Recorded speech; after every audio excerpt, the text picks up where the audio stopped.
Hi hello friends అందరూ ఎలా ఉన్నారు? నేనైతే చాలా అంటే చాలా బాగున్నాను.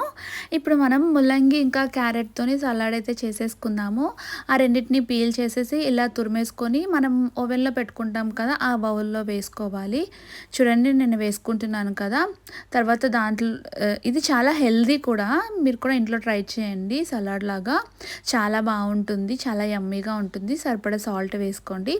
దాంట్లోనే కొంచెం ధనియా పౌడర్ కూడా వేసేసుకోండి. కొంచెం జీరా పౌడర్ కూడా వేసేసుకోండి. చూసారా? మనం పల్లి పౌడర్ ఆల్రెడీ చేసి షార్ట్ వీడియోలో అప్లోడ్ చేశాను. ఎవరు చూడకపోతే వెళ్ళి చూడండి. చూసారా? అన్నీ వేసేసుకున్నాను. వేసేసుకున్న తర్వాత పోపు వేసుకోవాలి. కొంచెం ఆయిల్ వేసుకొని బాండీలోని కొంచెం జీలకర్ర, కొంచెం ఆవాలు, కరివేపాకు అన్నీ వేసేసుకొని ఇలాగ పోపు వేసేసుకొని అంతా ఒకసారి మిక్స్ చేసేసుకోవాలి. ఇలా చేసేసుకున్న తర్వాత ఒక 30 మినిట్స్ ఓవెన్‌లో అయితే మనం ఇప్పుడు పెట్టేసుకుందాం. చాలా పైన కొత్తిమీర కూడా గార్నిష్ చేసేసి పెట్టేసుకున్నాము. చూడండి ఒక 30 మినిట్స్‌కి అయితే పెట్టుకున్నాను. 30 సెకండ్స్‌కి మినిట్స్‌కి కాదు. చాలా యమ్మీగా ఉంటది. ఇంట్లో మీరు కూడా ట్రై చేయండి. చాలా హెల్తీ ఫుడ్. ఎలా ఉందో కింద కామెంట్ సెక్షన్‌లో కామెంట్ చేయండి.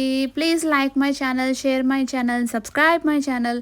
ఈ ఛానల్‌నైతే చూస్తున్నారు కానీ ఎవరు లైక్ చేయట్లేదు, ఎవరు షేర్ చేయట్లేదు, సబ్స్క్రైబ్ చేయట్లేదు. ఇలా మంచి మంచి వీడియోస్‌తో ముందుకొచ్చేస్తాను. Until bye bye.